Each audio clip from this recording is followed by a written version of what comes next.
Hi, this is Irina Shea, and this is part of our Wealth and Wisdom series. Today, we're going to talk about how to choose an agent under power of attorney.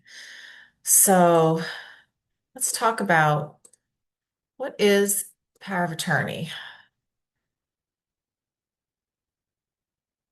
Power of attorney is a legal document used in the event of incapacity, in the event of your incapacity. So, what would that be? Dementia or long term or accident, short term? Really any period of time when you're deemed incapacitated. So who determines incapacity?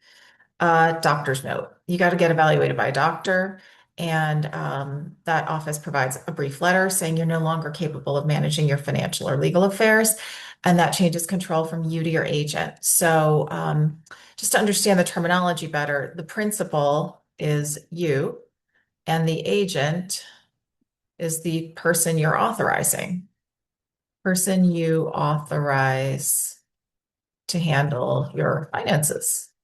Okay, so you remain the principal, the owner, but you're nominating an agent in advance should you become incapacitated to handle your finances. It's an agency relationship. Okay, it's extremely important to have this because if you don't, if none, you are looking at a guardianship. A guardianship is a very lengthy, costly, and invasive legal proceeding to determine who should take over your affairs on your behalf. If you could not, it's completely avoidable with a power of attorney. So we highly recommend that you do what is really a very short document that covers the possibility. You want to avoid a guardianship at all costs. So who do you name? Who to name? Typically, people are naming spouse, then adult children. However, it's not always indicated if spouse is older, same age, also facing incapacity. Um, you're both 85, for example. Now what? I would say if that's the case, consider skipping spouse and going straight to children, naming children, because naming a middle-aged child who's going to end up doing the paperwork anyway is probably a better idea than making it run through the also elder husband or wife dealing with their own incapacity, medical concerns, caring for their spouse, and otherwise overwhelmed by any more complexity in their lives. So it may be a better choice to just name the adult children now and skipping them. Um, Also, people sometimes want to name their financial advisor. That is a no-no. Why? Uh, Brokers have broker-dealer conflict of interest rules. They cannot be a power of attorney over assets that they're managing, nor can they be a trustee or an executor. So unless they're your immediate family member and they just happen to do that for work, even then they'd have to clear it through compliance. So a lot of clients come in initially saying, I love my financial advisor. They've been with us. They know our family. It's been 20 years. I want to name them as power of attorney.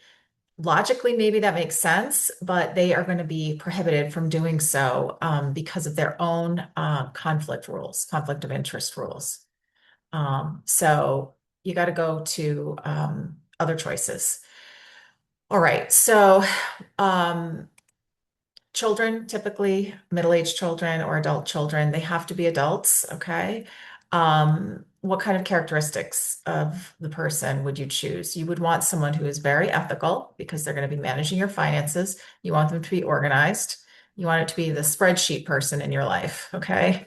The spreadsheet person. That is someone who handles their own finances well. You do not want to name, obviously, the person who has credit issues, who has piles of bills in their kitchen that are unopened. They could be the nicest person in the world, but if they can't handle their own finances, they should not be handling yours. Okay.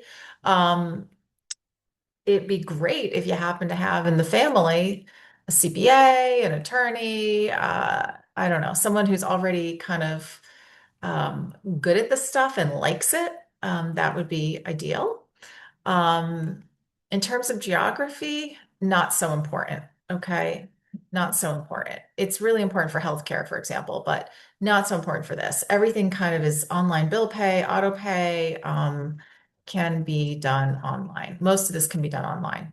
So it's okay that they're in California, not New Jersey, as long as they're organized, ethical, and get the job done, right?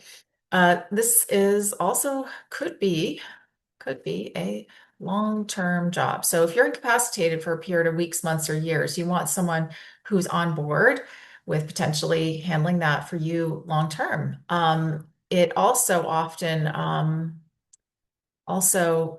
becomes ultimately the executor trustee job. So often we're naming the same people as power of attorney for your incapacity and executor trustee in the event of your death. Because if one person's been handling all your finances and then it comes time to administer your estate, it's pretty seamless to transition from one hand to the other if it's the same person.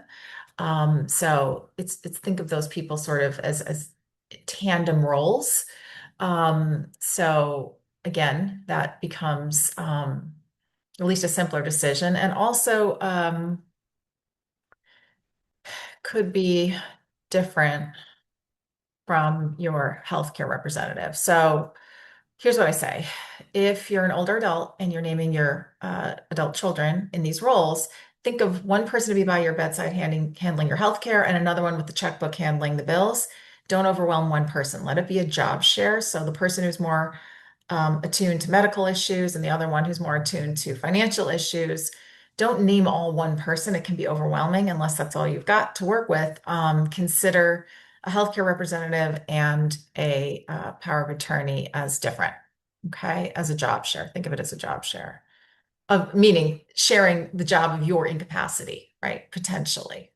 What else? If you have no one at all, if you're a solo senior, um, you're going to need to look at a professional, an accountant, attorney, or bank trust company.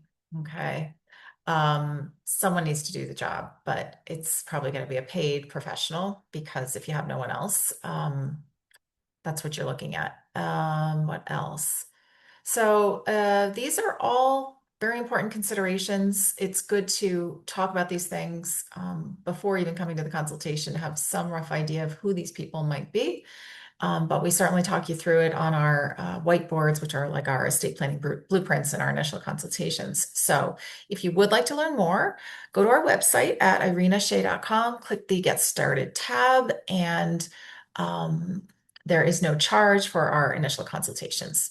So we hope to see you soon and hope this has been helpful. Thanks.